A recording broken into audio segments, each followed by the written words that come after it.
எல்லாருக்கும் வணக்கம்.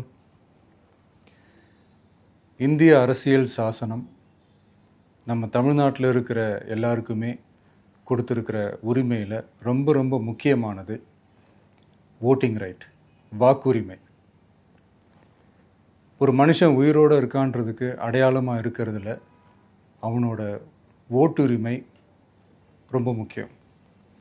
அதனால தான் voting is not only our right but also our life. ஒரு முக்கியமான விஷயத்தை பற்றி இப்போ நான் உங்ககிட்ட ஷேர் பண்ண போகிறேன். இது நான் ஃபஸ்ட்டு கேள்விப்பட்ட உடனே எனக்கே ரொம்ப ஷாக்கிங்காக தான் இருந்தது. இப்போ நான் பேசிகிட்டு இருக்கிற இந்த நேரத்தில் தமிழ்நாட்டில் இருக்கிற நம்ம யாருக்குமே ஓட்டு போடுற உரிமையே இல்லைன்னு சொன்னால் நம்புவீங்களா? நான் நீங்கள் உட்பட யாருக்குமே அது இல்லை. நான் பயமுறுத்துறேன்னு நினைக்காதீங்க, அதுதான் நிஜமும் கூட. கொஞ்சம் ஏமாந்தால் நம்மளை மாதிரியே இன்னும் லட்சக்கணக்கான பேருக்கும் இதே நிலைமை தான். ஓட்டு போடுற அந்த உரிமையே இல்லாத மாதிரி ஒரு நிலைமை வந்தாலும் வரலாம். இதுக்கு மெயின் ரீசன் அந்த எஸ்ஐஆர், ஸ்பெஷல் இன்டென்சிவ் ரிவிஷன், சிறப்பு தீவிர திருத்தம். இப்போது இந்த எஸ்ஐஆர் நம்ம தமிழ்நாட்டில் எப்படி ஒர்க் ஆக போகுது? கடந்த ஜனவரி மாதம் எடுத்த அந்த கணக்கெடுப்பில் 6,36,00,000 வாக்காளர்கள் நம்ம தமிழ்நாட்டில் இருக்கிறாங்க. ஆனால் அவங்க யாருக்குமே இந்த ஓட்டு போடுற உரிமையே இல்லை. அந்த பிஎல்ஓன்னு சொல்லுவாங்க, பூத் லெவல் ஆஃபீஸர்ஸ், வாக்குச்சாவடி நிலை அலுவலர். அவங்க தான் வீடு வீடாக போய் அந்த ஃபார்மை கொடுப்பாங்க. அதை நம்ம ஃபில்அப் பண்ணி கொடுக்கணும். அதை தேர்தல் ஆணையம் அதை எடுத்துகிட்டு போய் அதை ஸ்க்ரூட்டினைஸ் பண்ணி அது எல்லாமே கரெக்டாக இருக்கான்னு செக் பண்ணி பார்த்ததுக்கப்புறம் அந்த வாக்காளர் பட்டியலை வெளியிடுவாங்க. அந்த வாக்காளர் பட்டியலில் நம்ம பேர் இருக்கணும், அப்போ தான் நம்மளால் ஓட்டு போட முடியும்.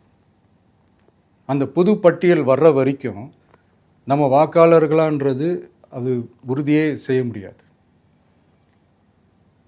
இன்கேஸ் அந்த புது பட்டியலில் நம்ம பேர் இல்லைன்னா அது ஒரு தனி ப்ராசஸ், அது ஒரு தனி ஃபார்ம், அது ஒரு தனி கிளைம்ன்ற மாதிரி அது ஒரு வேறு வேலை.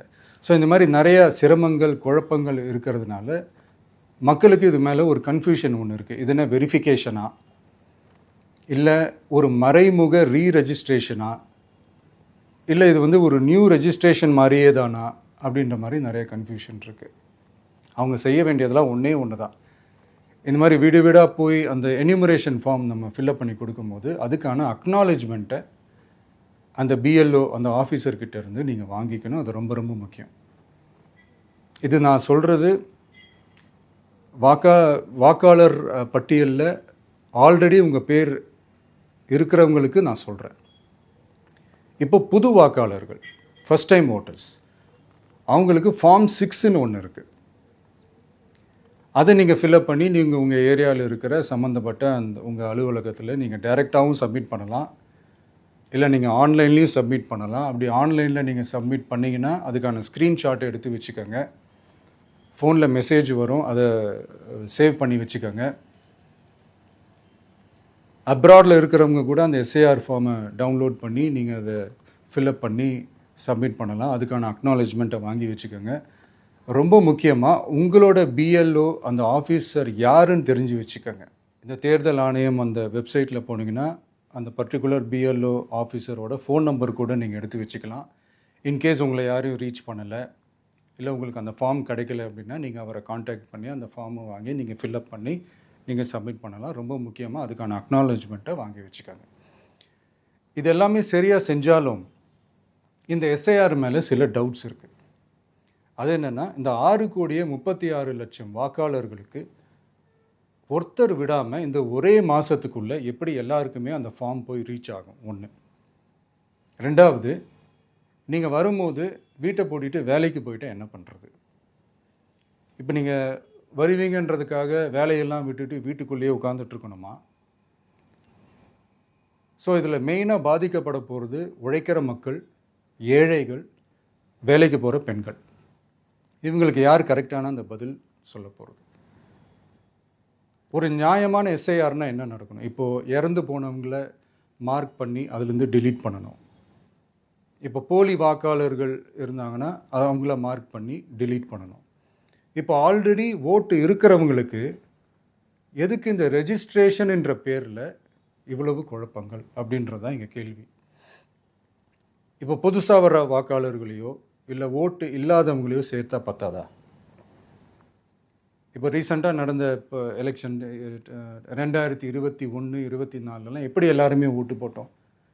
அதில் ஓட்டு போட்டவங்க கூட இப்போ புதுசாக ரெஜிஸ்டர் பண்ணணும்னா அது ஏன் அந்த கன்ஃபியூஷன் அப்படின்றதான் நாங்கள் கேட்குறோம். அதனால தான் நாங்கள் எஸ்ஐஆரை எதிர்க்கிறோம். இப்போ புதுசாக சில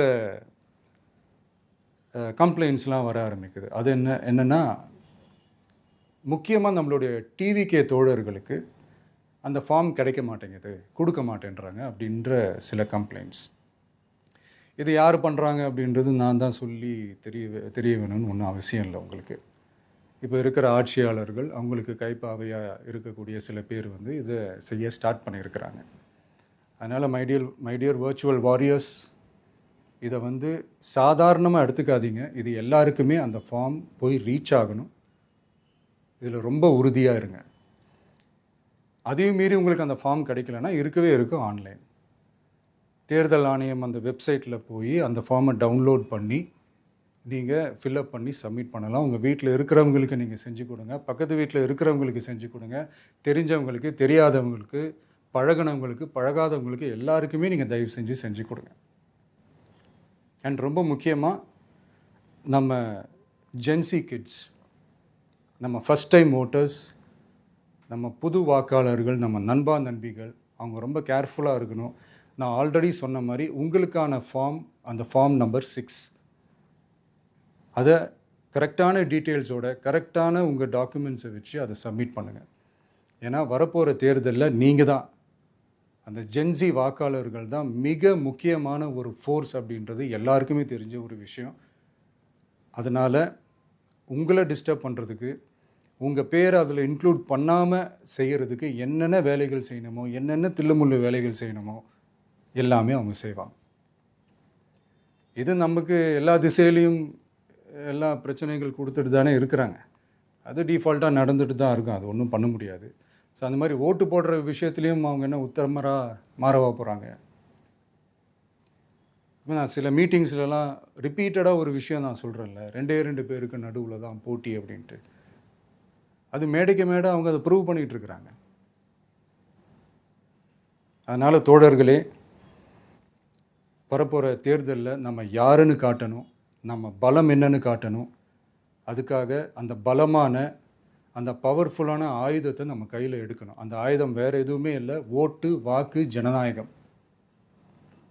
அது இருந்தால் தான் நம்ம அந்த வெற்றியை நோக்கியே நம்மளால் பயணிக்க முடியும். தமிழ்நாடே அந்த வாக்குச்சாவடி முன்னாடி திரண்டு நிற்கணும். அதை பார்த்துட்டு தமிழ்நாடே தமிழக வெற்றி கழகமா இல்லை தமிழக வெற்றி கழகம் தான் தமிழ்நாடா அப்படின்ற மாதிரி இருக்கணும். வீடுன்னு ஒன்று இருந்தால் தான் ஓடு மாற்ற முடியும்னு அறிஞர் அண்ணா அவர்கள் சொல்லியிருக்கிறாங்க. அந்த மாதிரி ஓட்டுன்னு ஒன்று இருந்தால் தான் இந்த நாட்டையே காப்பாற்ற முடியும். அப்புறம் இன்னொரு முக்கியமான விஷயம், அந்த எனிமரேஷன் ஃபார்ம் நீங்கள் ஆன்லைனில் நீங்கள் ஃபில்அப் பண்ணும்போது அதில் ஒரு சில ப்ராப்ளம்ஸ் வர்றதுக்கு வாய்ப்பு இருக்குது. அது உங்களுடைய ஓட்டர் ஐடியில் இருக்கிற உங்கள் பேரும் ஆதார் கார்டில் இருக்கிற பேரும் அந்த ஸ்பெல்லிங், இனிஷியல்ஸ் எல்லாமே ஒரே மாதிரி இருந்தால் தான் அது அக்செப்ட் ஆகும், இல்லைன்னா அக்செப்ட் ஆகாது. அது கொஞ்சம் கேர்ஃபுல்லாக பண்ணுங்கள்.